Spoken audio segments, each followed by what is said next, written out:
ایک خاتون تھی، اسے نا بہت زیادہ پیسے کی ہرس رہتی تھی، یعنی کہ بہت ساری چیزیں ہوں میرے پاس۔ ایک دن اسے ایک بزرگ ملے، تو بزرگ کہتے ہیں اسے کہ آپ جو بھی چیز مانگو گی نا آپ کو وہ مل جایا کرے گی۔ تو خاتون نے کہا کہ کس طرح؟ وہ کہہ رہے ہیں کہ آپ جب بھی دعا کریں گی تو وہ آپ کو مل جایا کرے گی، لیکن اس کے بدلے میں ایک شرط ہوگی۔ تو اس خاتون نے کہا کہ وہ کون سی شرط ہے؟ وہ کہہ رہے ہیں کہ جو چیز آپ مانگیں گی نا، آپ ایک چیز مانگتے ہیں تو وہ آپ کو ملے گی، لیکن ساتھ والی جو آپ کی پڑوسن ہے اس کو وہی چیزیں دو ملیں گی۔ تو وہ کہتی ہے یہ کیا بات ہوئی، میں نے مانگنی ہے مجھے ملنی چاہیے؟ کہتے ہیں نہیں، اگر آپ کو چیزیں چاہیے، ٹھیک ہے، آپ نے امیر بننا ہے، جو بھی آپ کی خواہشات ہیں، اگر آپ کو چاہیے تو پھر آپ نے جو ہے نا اس کی برداشت کرنی ہے، یعنی کہ اس کو دو ملیں گی اور آپ کو ایک ملے گی۔ اس نے کہا چلو بھائی آپ کی شرط مان لیتے ہیں۔ تو ایک دن نا اس خاتون نے مانگا کہ میرے پاس نا بہت اچھا بنگلہ ہو۔ تو جناب اس کا دوسرے دن بنگلہ تیار ہو گیا، اور ساتھ والی جو پڑوسن تھیں اس کے دو تیار ہو گئے۔ وہ جلنے لگی، وہ کہے کہ یہ کیا ہو گیا؟ اس نے کہا چلو چھڈو۔ پھر اس کے بعد کیا ہوا، اس نے کہا کہ اس بنگلے میں نا ایک بہت اچھی لگژری گاڑی ہونی چاہیے۔ تو جب اس نے گاڑی مانگی تو گاڑی آ گئی۔ تو جو پڑوسن تھی اس کے گھر میں دو آ گئیں، اس کے گارڈن میں کھڑی تھیں، پھر جلنے لگ گئی۔ پھر اس نے کہا چلو کوئی نہیں، خیر ہے اور مانگتے ہیں۔ پھر اس نے پھر اگلے دن دعا کی کہ مجھے نا سونا چاہیے، ایک تھیلی سونے کی چاہیے۔ تو دعا قبول ہوئی، اور رات کو اس کے تکیے کے پاس ایک سونے کی تھیلی اور پڑوسن کے تکیے کے ساتھ دو سونے کی تھیلی۔ وہ پھر جلنے لگ گئی، کہہ رہے کہ یہ وہ زیادہ امیر ہوتی جا رہی اور میں کم۔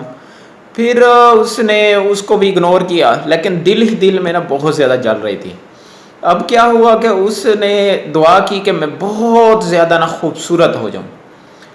دعا قبول ہوئی اور وہ بہت زیادہ خوبصورت ہو گئی، اور جو اس کی پڑوسن تھی اس سے بھی ڈبل خوبصورت ہو گئی۔ پھر تو بس جلنے کی انتہا ہی نہ رہی نا، وہ بہت زیادہ جیلس ہونے لگی نا۔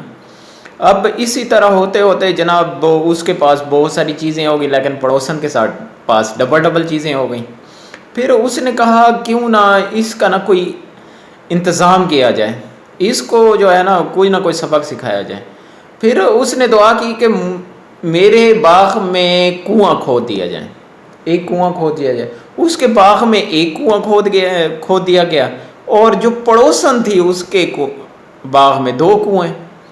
اب اس نے کہا میں سکھاتی ہوں اس کو سبق، ٹھیک ہے۔ پھر اگلے دن دعا کی کہ میں ایک آنکھ سے کانی ہو جاؤں۔ وہ جناب اگلا دن آیا تو وہ ایک آنکھ سے کانی، لیکن جو پڑوسن تھی دونوں آنکھوں سے کانی ہو گئی۔ دونوں آنکھوں سے کانی ہوئی تو وہ چل رہی تھی تو جا کے کنویں میں جا کے گر گئی۔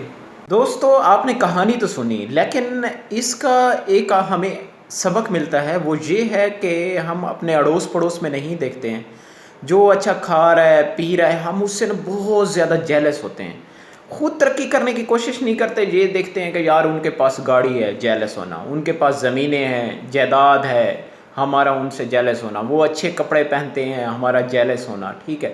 تو ایسی چیزیں نہیں کرنی چاہیے۔ اگر پڑوسی خوشحال ہے تو آپ کو کوشش کرنی چاہیے کہ ہم بھی اس کی طرح خوشحال ہوں بھائی، ٹھیک ہے، ہم بھی محنت کریں، ہم کسی سے جیلس نہ ہوں، بلکہ محنت کریں، اور محنت کے ذریعے ہم آگے بڑھنے کی کوشش کریں۔ یہ نہ ہو کہ پڑوسن کی طرح جو ہے نا دوسری پڑوسن سے جلنا شروع کر دیں، تو یہ ہمارے لیے بہتر نہیں ہے۔ امید کرتا ہوں کہ آپ کو یہ میرا میسیج، یہ ویڈیو، یہ کہانی اچھی لگی ہوگی۔ تو سعید احمد کو دیجیے اجازت۔ السلام علیکم ورحمۃ اللہ، اور اس میسیج کو زیادہ سے زیادہ شیئر کیجیے۔